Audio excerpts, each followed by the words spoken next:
Hello, BookTube, and welcome back to our buddy read of Mr. Scarborough's Family by Anthony Trollope. A buddy read in which I'm doing all the reading. we are going through this page by page. I'm reading it to you, and we have been dealing a lot with young Harry Annesley and Florence Mountjoy. So it's time for us to go elsewhere. It's time for us to look at the rest of the story for a little while. The story is the nub of it is that old Mr. Scarborough disinherited his eldest son Mountjoy legally, brought forward documents, first to his lawyer, Mr. Gray, and then to the rest of the world, showing that Mountjoy Scarborough was actually illegitimate and was never actually the heir to Tretton Park. And naturally, you would expect with a nub of a story like that lawyers would be involved, and Mr. Scarborough's lawyer, Mr. Gray, is involved.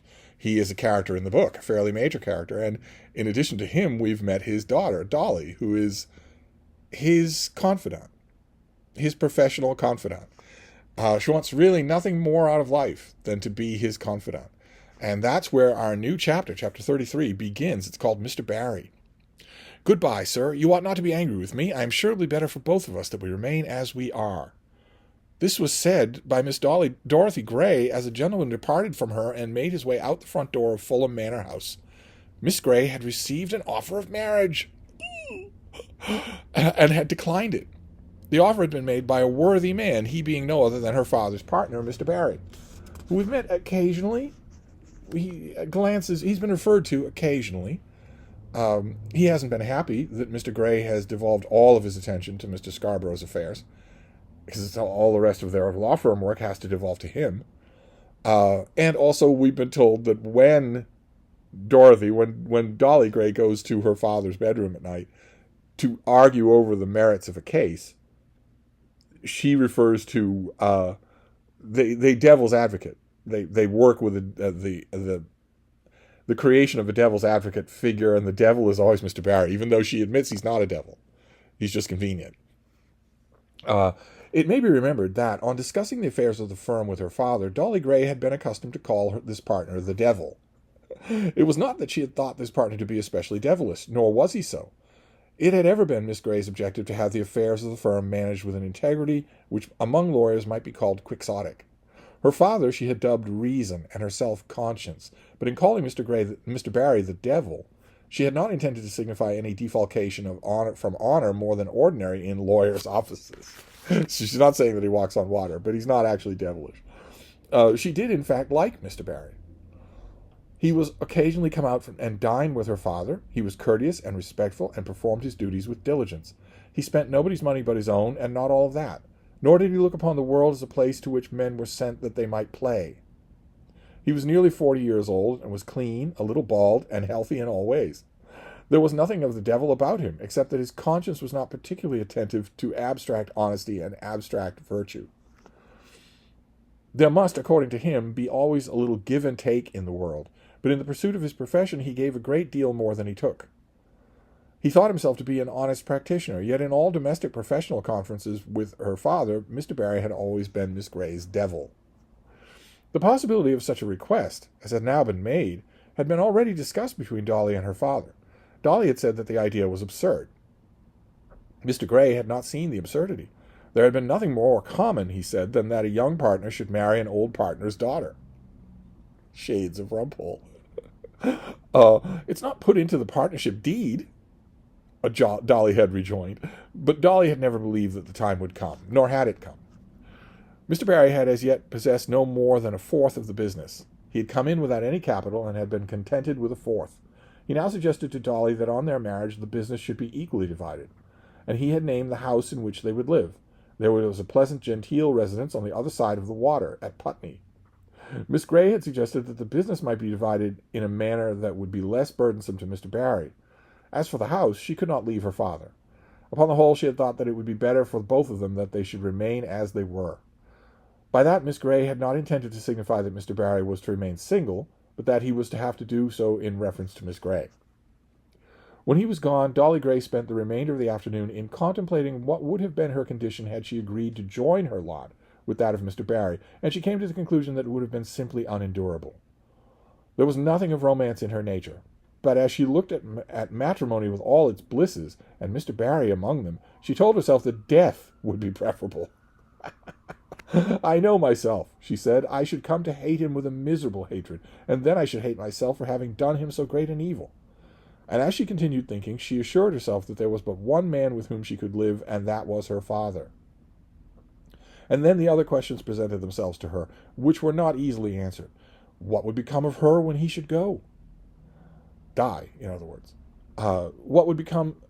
He was now 66, and she was only 32. He was healthy for his age, but would complain much of work. She knew that he must, in the course of nature, go first. 10 years he might live, while she might probably be called upon to endure for 30 more. I shall have to do it all alone, she said, all alone, without a companion, without one soul to whom I can open my own. If I were to marry Mr. Barry, she continued, I should at once be encumbered with a soul to whom I could not open my own. I suppose I shall be enabled to live through it all, as do others. Then she began to prepare for her father's coming. As long as he did remain with her, she should make the most of him. She's 32. Even in Victorian times, she could live for 50 more years. Papa, she said, as she took him by the hand as he entered the house and led him into the dining room, who do you think has been here? Mr. Barry. Then he's told you? Not a word, not even that he was coming, but I saw him as he left his chambers, and he had on a bright hat and a new coat. And he thought those could move me. I have not known that he wanted to move you. You asked me to guess, and I have guessed right, it seems. Yes, you have guessed right. And why did he come? Only to ask me to be his wife. And what did you say? What did you say to him, Dolly? What did I say to the devil? She still held him by the hand, and now she laughed lightly as she looked into his face. Cannot you guess what I said to him? I'm sorry for it all, that's all. Sorry for it? Oh, Papa, do not say that you are sorry. Do you want to lose me? I do not want to think that for my own selfish purposes I have retained you. So he has asked you? Yes, he has asked me. And you have answered him positively? Most positively. And for my sake?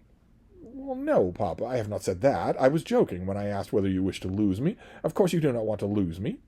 Then she wound her arm around him and put her face up to be kissed. But now come down and dress yourself, as you call it. Even she can't leave out the dig, because Mr. Gray does not really dress himself for dinner. The dinner is late. We will talk about it again after dinner. But immediately after dinner, the conversation went away to Mr. Scarborough and the Scarborough matters, as it always does. I am to see Augustus, and he is to tell me something about Montjoy and his affairs. They say that Montjoy is now in Paris. The money can be given to them now, and he will consent and sign the deed releasing the property. But the men have not as yet all agreed to accept the simple sums which they advanced. That fellow Hart stands out and says he would sooner lose it all. The men here are the moneylenders. And keep in mind, the process here is that in an agreement with old Mr. Scarborough, Augustus Scarborough, and Montjoy Scarborough, a certain amount of money will be raised on the property, and that will go to the moneylenders, which will cover the principal. It will cover the money they actually handed to Montjoy. It won't cover any of the interest. It won't cover anything like that. Just that. And the reason why, since with these usurious interest terms, that's half of what the bill is, the reason why these moneylenders can be expected to jump at this chance is because Montjoy is illegitimate now. He's not going to inherit anything. If they don't agree to this, they'll get nothing. And it turns out that Mr. Hart is saying, well, no, I won't agree to this. I'm owed twice what this is. So Mr. Gray says that fellow Hart stands out and says that he would sooner lose it all. Then he will lose it all, said Dolly. But the squire will consent to pay nothing unless they all agree. Augustus is talking about his excessive generosity. Right. The squire doesn't want this to be going on forever. You all agree that you will settle with what the money that we will give you, and then I will do it. The money will be forthcoming. If you don't all agree, if any of you hold out, then none of you get anything. It is generous on his part, said Dolly. He sees his own advantage, though I cannot quite understand where. He tells Tyrwhitt, that's another of the moneylenders, that as there is so great an increase to the property, he is willing, for the sake of the good of the name of the family, to pay all that has been in truth advanced. But he is most anxious to do it now, while his father is alive. I think he fears that there will be lawsuits, and that they may succeed. I doubt whether he thanks his father. Because this is a little bit unclear, but Augustus Scarborough really wants this to happen. He wants it to inherit Tretton Park with a clean slate. But why should his father lie for his sake, since they are on such bad terms? Because his father was on worse terms with Montjoy when he told the lie. That is what I think Augustus thinks. But his father told no lie at the time, and cannot now go back to falsehood. My belief is that if he were confident that such a fact that he would not surrender a shilling to pay these men their moneys, he may stop a lawsuit, which is likely enough, though they could only lose it. But if Mountjoy should turn out to be the heir, which is impossible, he will be able to turn round and say that by his efforts he saved so much of the property. But he can't be the heir because he's been disinherited, and Mr. Scarborough has shown Mr. Grey the documents that prove it. My head becomes so bewildered, said Dolly, that I can hardly understand it yet. I think I understand it, said Mr. Grey, but I can only guess at his mind. But he has got Tyrrwhit to accept £40,000, which is the sum he in truth advanced. In other words, that's the money that he handed over, regardless of interest. The stake is too great for the man to lose it without ruin. He can get it back now and save himself. But Mr. Hart is the more determined blackguard. He and 2 others have claims of £25,000 for which £35,000 for which he is given but £10,000 in hard cash, and he thinks that he may get some profit out of Tyrrwhit's money and holds out. For how much? For the entire debt, he tells me. But I know that he's trying to deal with Tyrrwhit. Tyrrwhit would pay him £5,000, I think, so as to secure the immediate payment of his own money. Then there are a host of others who are contented to take what they have advanced, and not contented if Hart is to have more. So they're all watching each other. This is actually a canny strategy on behalf of Mr. Scarborough. Get them all to bring each other in line, rather than deal with all of them individually.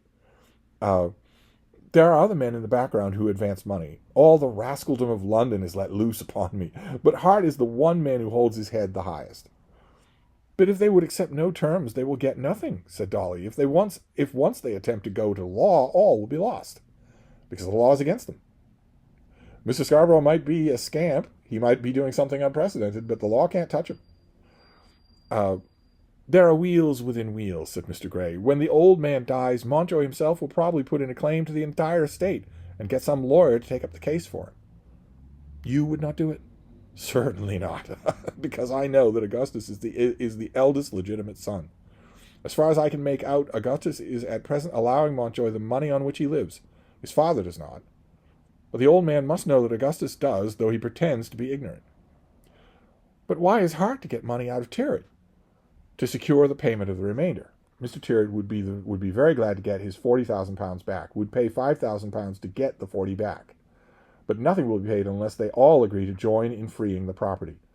Therefore Hart, who is the sharpest rascal of the lot, stands out for some share of his contemplated plunder. And you must be joined in such an arrangement? Not at all. I cannot help surmising what is to be done. In dealing with the funds of the property, I go to the men and say to them so much, and so much, and so much you have actually lost. Agree among yourself to accept that, and it shall be paid to you. That is honest. I do not know, but I do.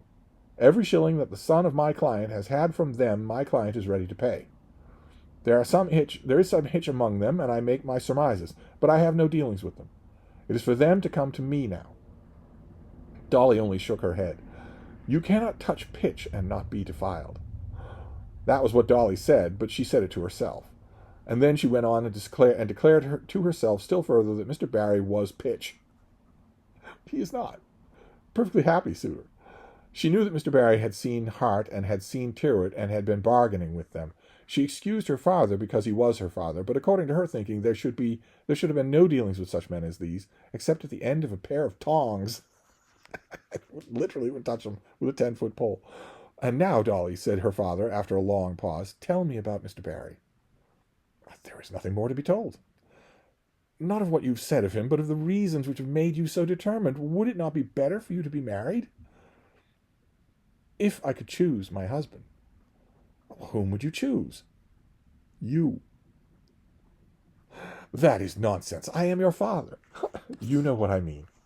There is no one else among my circle of acquaintance with whom I should care to live. There is no one else with whom I should care to do more than die. When I look all around, it seems absolutely impossible that I should on a sudden entertain habits of closest intimacy with such a one as Mr. Barry. What should I say to him when he went forth in the morning? How should I welcome him when he came back at night? What would be our breakfast, and what should be our dinner? Think Think what are yours and mine, all the little solicitudes, all the free abuse, all the certainty of an affection which has grown through so many years, all the absolute assurance on the part of each other that one really does know the inner soul of the other. That is wonderful. Absolutely wonderful. We don't get parental bonds like this often in Trollope. It's very rare. They have become friends. It would come, said Mr. Gray, meaning in time. It would happen in time. With Mr. Barry? That is your idea of my soul, with which you have been in such communication for so long? In the first place, you think that I am a person likely to be able to transfer myself suddenly to the first man that comes in my way? Gradually you might do so. At any rate, so as to make life possible. You will be all alone. Think what it will be to have to live all alone. I have thought. I do know that it would be well that you should be able to take me with you. But I cannot. She's saying it would be great if when her father dies, she could die right away with him. No, you cannot. There is the hardship. You must leave me, and I must be alone. That is what we have to expect. But for your sake and for mine, we must be left while we can. We must be left while we can be left. What would you do? What would you be without me? Think of that. I should bear it. You couldn't. You'd break your heart and die. And if I can imagine my living there and pouring out Mr. Barry's tea for him, you must imagine also what I should have to say for myself about you. He will die, of course, and then he has to come to that sort of age at which it doesn't much signify. Then I should go on and with Mr. Barry's tea. He'd come and kiss me and when he went away, and I should plunge a knife into him. Dolly! Or into myself, which would be more likely. Fancy that man calling me Dolly. Then she got up and stood behind his chair and put her arms around his neck. Would you like to kiss him? Or any man, for that matter? There is no one else in my fancy strays, but I think I should murder them all or commit suicide. The first place, I should want my husband to be a gentleman. There are not a great many gentlemen about. You are very fastidious. Come now, be honest. Is our Mr. Barry a gentleman? Then there was a long pause, during which she waited for a reply. I will have an answer. I have a right to demand an answer to that question, since you have proposed the man to me as a husband. Nay, I have not proposed him. You have expressed a regret that I have not accepted him. Is he a gentleman? Well, yes, I think he is. Mind, we are sworn, and you are bound to speak the truth. What right has he to be a gentleman? Who was his father, and who was his mother? Of what kind were his nursery belongings? He has become an attorney, and so have you. But has there been anyone to whisper him among his teachers that in that profession, and as in all others, there should be a sense of high honor to guide him? He must not cheat, or do anything to cause him to be struck off the rolls, but is it not with him what his client wants, and not what honor demands? And in what daily intercourse of life would he satisfy what you call my fastidiousness? Nothing on earth would ever do that. You do. I agree that you will do nothing because I agree with you that nothing else on earth ever will. The man who might won't come. Not that I can imagine such a man, because I know that I am spoiled. Of course there are gentlemen, though there are not a great many, but he mustn't be ugly, and he mustn't be good-looking. He mustn't seem too old, and certainly mustn't seem too young. I should not like a man to wear old clothes, but he mustn't wear new clothes. He must be well-read, but never show it. He must work hard, but he must come home to dinner at the proper time. Here she laughed, and gently shook her head.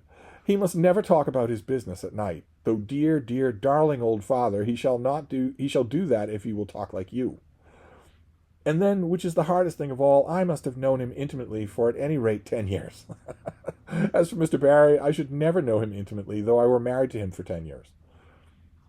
And it has all been my doing? Mr. Gray is worried that he's responsible for this.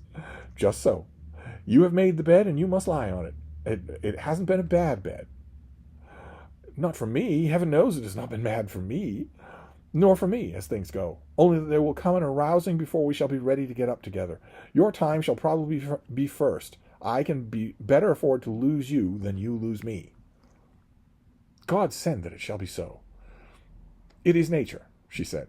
It is to be expected, and will on that account be the less grievous because it has to be expected. I shall have to devote myself to those Carol children.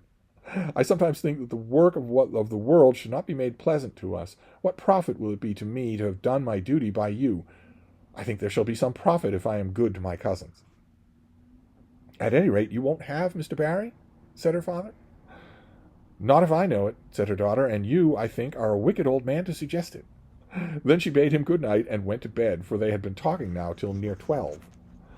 But Mr. Barry, when he had gone home, told himself that he had progressed in his love suit quite as far as he expected on the first opportunity. He went over the bridge and looked at the genteel house, and resolved as to certain little changes that should be made. He's already moving in mentally. That one room should look here, and the nursery should look there. The walk to the railway should only take 5 minutes, and there should be 5 minutes again from the Temple station to London. He thought it would do very well for domestic felicity. And as for a fortune, half of the business would not be bad, and then the whole business would follow, and he in his turn would be enabled to let some young fellow in who should do a great part of the work take a small part of the pay, as had been the case with himself. But it had not occurred to him that the young lady had meant what she had said when she refused him. It was the ordinary way with young ladies. Of course he had expected no enthusiasm of love, nor had he wanted it. He would wait for 3 weeks, and then he would go to Fulham again. So little does he suspect that while he's turned around and looking at the house, Dolly is telling her father that she would certainly kill him or take a knife to her own bosom instead. So he's not, I don't think, thinking that she means it. So, as we've seen, right? We've seen that with a number of suitors in Trollope. They don't believe the first refusal. And we've seen it elsewhere, right? Most famously in Pride and Prejudice. So we'll leave it there for now. We've had a little bit of a shock. Dolly's had a marriage proposal. So we'll move on from this next time, and I'll see you then. Thank you, BookTube.